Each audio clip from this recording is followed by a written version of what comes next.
नमस्कार, India news देख रहे हैं आप और मैं हूं आपके साथ सचिन दुबे। उत्तर प्रदेश विशेष की शुरुआत करते हैं। प्रदेश के मुख्यमंत्री योगी आदित्यनाथ और केंद्रीय मंत्री धर्मेंद्र प्रधान ने नुमाइश ग्राउंड में दिग्विजयनाथ की मूर्ति का अनावरण किया और दिग्विजयनाथ के नाम से बने पार्क का लोकार्पण भी किया। इस पार्क को गुरुवार से आम जनता के लिए खोल दिया जाएगा। धर्मेंद्र प्रधान ने एक बड़ी घोषणा भी की, जिसमें विश्वविद्यालय में अब बाबा गंभीरनाथ के नाम से शोध पीठ की भी स्थापना होगी। धर्मेंद्र प्रधान ने कहा कि दिग्विजयनाथ की शिक्षा नीति को मोदी जी और योगी जी लागू कर काम कर रहे हैं। सबका साथ सबका विकास, इसकी स्थापना कई वर्ष पहले दिग्विजयनाथ ने की थी।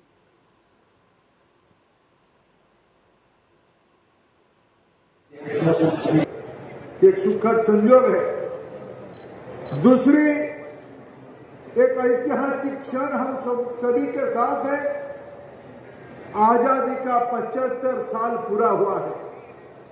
अमृत महोत्सव देश मना रहा है और उसी के अवसर पे नई शिक्षा नीति आई है, राष्ट्रीय शिक्षा नीति आई है।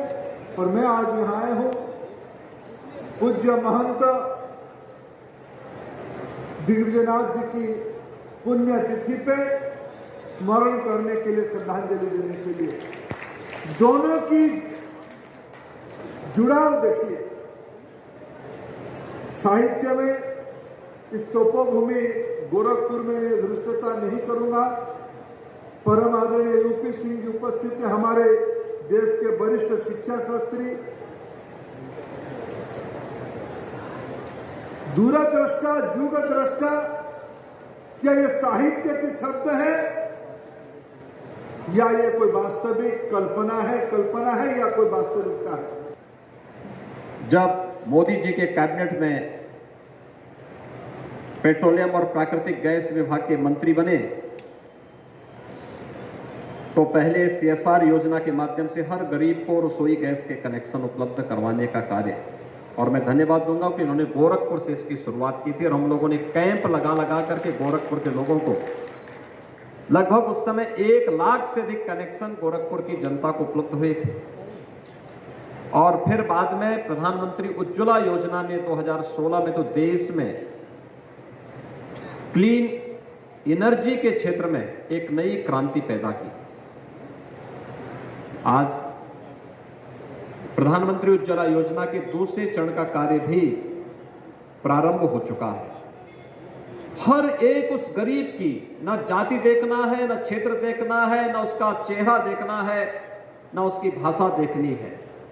भारत का नागरिक है, जरूरतमंद है, उसको इस सुविधा का लाभ मिले। प्रदेश के मुख्यमंत्री योगी आदित्यनाथ और धर्मेंद्र प्रधान आज गोरखपुर के इस दिग्विजयनाथ पार्क में पहुंचे थे। सबसे पहले मैं आपको पीछे तस्वीरें दिखाऊं कि वो मूर्ति है दिग्विजयनाथ का, जिसका आज इन दोनों मंत्रियों के साथ तमाम जनप्रतिनिधि और जल शक्ति मंत्री भी मौजूद थे। इनकी मौजूदगी में इसका आज अनावरण किया गया है मूर्ति का, और पूरी तरीके से कह सकते हैं एक बड़ा दिन है और इसकी सौगात दी गई है इस पार्क की। और इस पार्क का भी नाम दिग्विजयनाथ है। इस जो है नुमाइश ग्राउंड में ये दिग्विजयनाथ पार्क बनाया गया है और इस दिग्विजयनाथ पार्क के में ही और दिग्विजयनाथ की मूर्ति को अनावरण किया गया है। ये आप जो देखेंगे, ये जो पार्क है, ये पार्क जो है पूरी तरीके से किस तरीके से कलाकृतियों के जरिए उकेरने की कोशिश की गई है महंत दिग्विजयनाथ और तमाम जो है गोरक्षनाथ और जो है तमाम महंत संतों के द्वारा जो है उनके क्या क्या कृत्य थे, कौन थे वो, किस तरीके से उनकी काम थी, किस तरीके से उनकी जो कृत्य थी, उस चीज़ों को इस पूरे पार्क में उकेरने का काम किया गया। यानी कह सकते हैं कि गोरखपुर के लिए ये पार्क आने वाले समय में एक मील का पत्थर होगा और निश्चित रूप से ये पार्क में आने के बाद लोगों को दिग्विजयनाथ और तमाम साधु संतों के बारे में जानकारी भी मिलेगी। Sushil Kumar, India news. और वही महंत नरेंद्र गिरी मामले में CJM कोर्ट ने तीसरे आरोपी संदीप तिवारी को भी 14 दिन की न्यायिक हिरासत में भेजा है। वही इस पूरे देश के आगे की छानबीन के लिए CBI भी प्रयागराज पहुंची। इस पूरे मामले को लेकर, इस पूरे केस में अब किस तरीके से कार्रवाई होगी, ये तमाम तस्वीरें आपको दिखाएंगे भी। 5 सदस्यीय CBI की टीम प्रीलिमिनरी डॉक्यूमेंट कलेक्ट करने के साथ डॉक्यूमेंट के जेरोक्स कर सभी डॉक्यूमेंट्स को CBI हेडक्वार्टर को सौंपेगी। अखाड़ा परिषद के महंत नरेंद्र गिरी की मौत के बाद जहां एक तरफ जो 3 मुख्य के आरोपी माना जा रहा था, जिसमें से आनंद गिरी और आद्या तिवारी को पहले ही कोर्ट ने रिमांड पर लेते हुए उन्हें 14 दिन का न्यायिक हिरासत भेज दिया है। वहीं तीसरे आरोपी संदीप तिवारी को भी, जिसका नाम सुसाइड नोट में था, उसे भी अब 14 दिन की न्यायिक हिरासत के लिए भेज दिया गया है। अब ऐसे में जो बात निकल कर सामने आ रही है कि प्रयागराज में अब सीबीआई की एंट्री हो चुकी है, जहां 5 सदस्यीय टीम जो इंक्वायरी के लिए जो है वो यहाँ पर पहुँच चुकी है। ये पुलिस लाइन है और यहाँ पर ही सीबीआई की टीम जो है वो दस्तक दे चुकी है और 5 सदस्यीय टीम जो है सीबीआई की वो इस पूरे प्रकरण को पहले से एनालिसिस करने के लिए आई है। और जो पहले बात करते थे कि जो पहला प्रिलिमिनरी जो जांच होती है उसमें जो है यहाँ पर डॉक्यूमेंट कलेक्ट किया जाएगा सीबीआई की तरफ से। उसके बाद जो सीबीआई हेडक्वार्टर है वहाँ पर यहाँ के जो जीरोक्स कॉपी होगी डॉक्यूमेंट की वो भेजी जाएगी और उसके ठीक बाद जो है उसके बाद डॉक्यूमेंट जब हेडक्वार्टर पहुँच जाएंगे तो उसको फिर होम मिनिस्ट्री के पास भेजा जाएगा कि क्या ये केस जो है सीबीआई जो है इस पर अपनी पहल आगे बढ़ाए और किस तरह से जांच को आगे बढ़ाए। अब ऐसे में कुल मिला करके जो बात निकल कर सामने आ रही है कि सीबीआई जो है अपनी अब इस पर हो सकता है इस केस में बहुत ही जल्द ही अपनी पकड़ बनाते हुए नजर आएगी और जांच के केंद्र में जो भी इसके तथ्य सामने आ रहे हैं उनको केंद्रित करते हुए उसको बारीकी से जो है अपने अंदाज में इस पूरे जो घटनाक्रम हुआ है, जो पूरा अभी तक उसकी हत्या और आत्महत्या के बीच में अभी सुलझी नहीं है, जो उलझी हुई है, उससे कुछ पर्दा उठाएगी। अभिषेक सिंह, इंडिया न्यूज के लिए प्रयागराज। और वैसे सिद्धार्थनगर जिले में केंद्रीय शिक्षा मंत्री धर्मेंद्र प्रधान ने नवनिर्मित केंद्रीय विद्यालय का लोकार्पण फीता काट कर किया। इस अवसर पर सांसद जगदम्बिका पाल, राज्यसभा सांसद बृजलाल, बेसिक शिक्षा राज्य मंत्री सतीश द्विवेदी, स्वास्थ्य मंत्री जयप्रताप सिंह सहित भारी संख्या में लोग मौजूद रहे। इस दौरान धर्मेंद्र प्रधान ने लैब का निरीक्षण भी किया। उन्होंने छात्रों से बात की। केंद्रीय मंत्री ने छात्रों को मन लगाकर पढ़ाई करने को भी कहा है।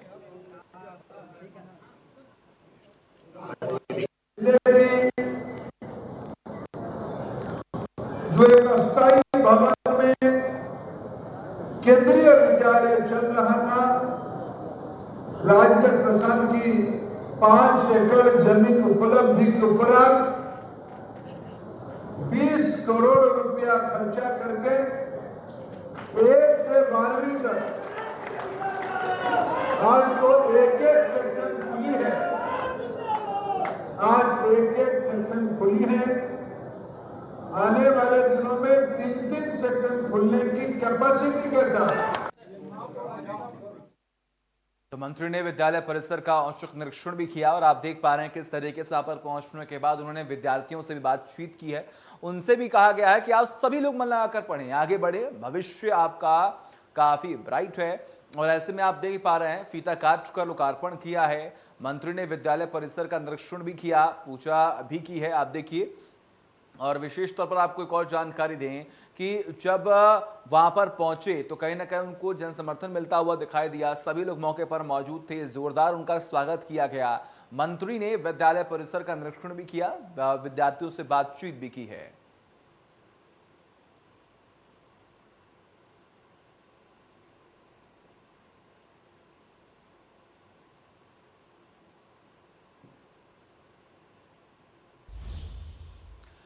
और वही समाजवादी पार्टी के राष्ट्रीय अध्यक्ष अखिलेश यादव आज महोबा में अपने मित्र गौतम शर्मा के घर उनके दिवंगत पिता की श्रद्धांजलि कार्यक्रम में शामिल होने पहुंचे।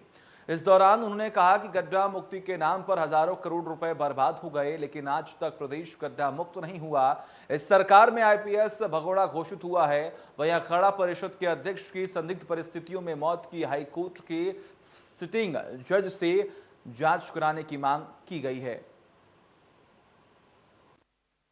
आपको क्या चिंता है? पूरा महोबा जीतने जा रहे हैं और जिस तरीके से बुंदेलखंड में समाजवादियों ने काम किया है, बुंदेलखंड में एक तरीके से जनता ने भरोसा कर करके भारतीय जनता पार्टी को सभी विधायक जिताए, सभी लोकसभा जिता दी है। इससे ज्यादा बहुमत नहीं मिल सकता था। इस बार जनता पूरी तरीके से भारतीय जनता पार्टी का सफाया कर देगी बुंदेलखंड में। आपको क्या और वही बीजेपी का दामन थाम चुके निषाद पार्टी के राष्ट्रीय अध्यक्ष डॉक्टर संजय निषाद रथ यात्रा के माध्यम से 2022 विधानसभा चुनाव के लिए बिगुल फूंक चुके हैं। निषाद समुदाय के सर्वा कहे जाने वाले डॉक्टर संजय निषाद बीजेपी के साथ मिलकर निषाद समुदाय को जोड़ने में जुटे हुए हैं, जिसके चलते उन्होंने निषाद आरक्षण उत्थान रथ यात्रा का आयोजन भी किया है। और आज डॉक्टर संजय निषाद की रथ यात्रा कानपुर देहात के सर्किट हाउस पहुंची हुई थी। ने हमारी फाइल गायब करा रखी है, उनके खिलाफ मुकदमा लिखा रखा संसद भवन मार्ग में। आज के दिन में बहन जी और अन्य अखिलेश जी दिल्ली में मुकदमा होता है प्रजापति महासंघ से कि भाई 17 पिछड़ी जातियों को अनुसूचित दे दो, तो केंद्र उन्होंने कह दिया भाई ये मामला राज्य और केंद्र का मामला वो डिसाइड करें। केंद्र कह दिया कि राज्य को पावर है कि कौन पिछड़ी रहेगा कौन अनुसूचित होगा। माननीय अखिलेश की सरकार थी, इन्होंने एफिडेविट दे दिया सुप्रीम कोर्ट में कि 17 पिछड़ी जाति है, अनुसूचित जाति के हकदार नहीं है। बाहर कुछ और कहते हैं, अंदर कुछ और कहते हैं। इतना कुछ करने के बाद जब मैंने अपने वोट को इकट्ठा कर दिया, झगुआ भर वोट पर पार्टी का लेवी लगा दिया, एक पावर हो गया। 2017 में चुनाव लड़ा, एक विधायक बना दिया। 2018 लड़ा, 2019 मोदी के साथ रहा। हाथी साइकिल एक हो गई, फिर भी डॉक्टर संजय हाथी साइकिल एक हो गई, 786 भी एक हो गई, लेकिन डॉक्टर संजय मोदी जी के साथ खड़े रहे, 40 सीटें जीती। अखिल भारतीय अखाड़ा परिषद के अध्यक्ष महंत नरेंद्र गिरी की मौत को लेकर लगातार नए खुलासे हो रहे हैं। तो वही हमारे सहयोगी ने आचार्य महामंडलेश्वर निरंजनी अखाड़ा के कैलाशानंद जी महाराज से बातचीत की है। उनका क्या कुछ कहना है, सुनिए।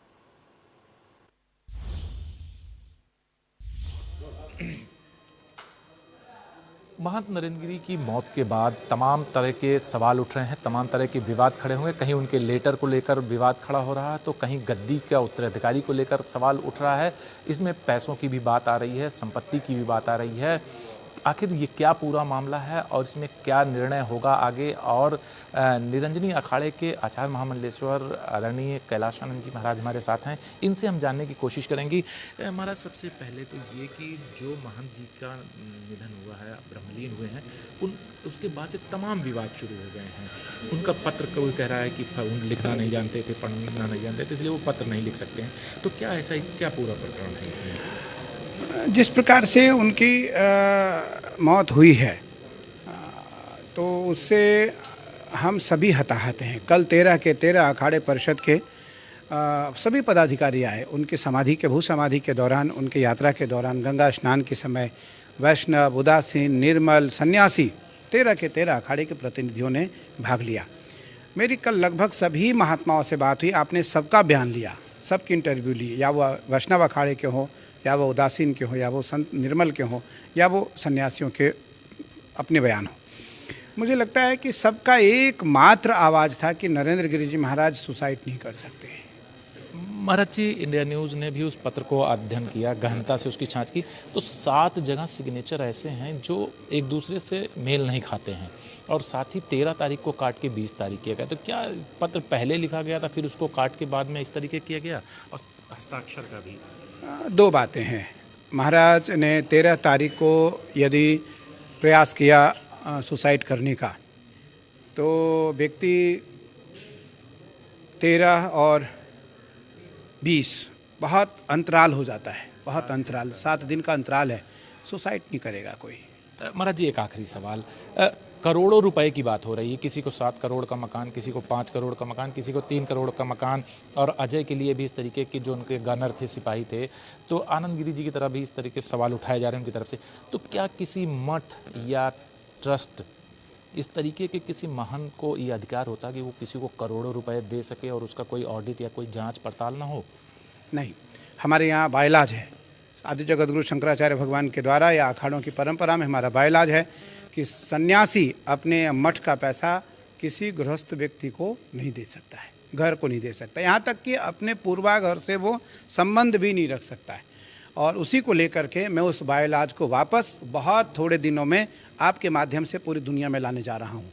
ये थे हमारे साथ आचार्य महामंडलेश्वर स्वामी कैलाशानंद जी, जिन्होंने बताया कि अब पूरा मामला CBI के पास जा रहा है, और साथ ही जो धन संपदा की बात हो रही है उसका जांच होगी।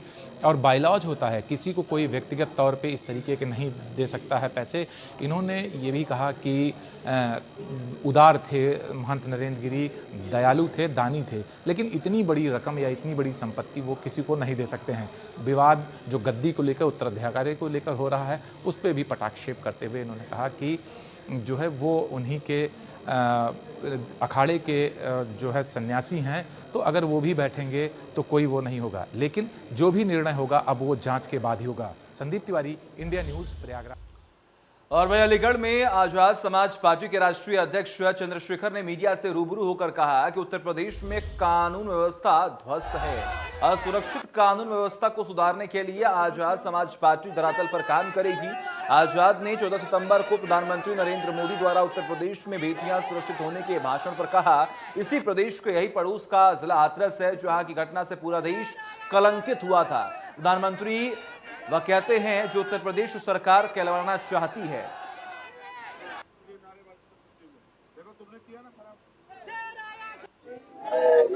हमारे साथ बात करने के लिए है चंद्रशेखर आजाद, जो कि भीम आर्मी चीफ है और राष्ट्रीय समाज अध्यक्ष है। आइए उनसे बात करते हैं। सर, आज लगातार तीसरी जगह आप आए। देखिए, जान लीजिए, सरकार न्याय नहीं दे रही। 164 के बयान, बच्ची के साथ रेप हुआ है। ज्यादा मुझे लगता है सरकार तब जाग जाती अगर हत्या हो जाती बच्चे की। आज वो जिंदा है और न्याय के लड़ रहे हैं। उसने 164 के बयान में इस बात का जिक्र किया कि 4 लोग हैं, फिर पुलिस ने आज तक गिरफ्तार क्यों नहीं किया?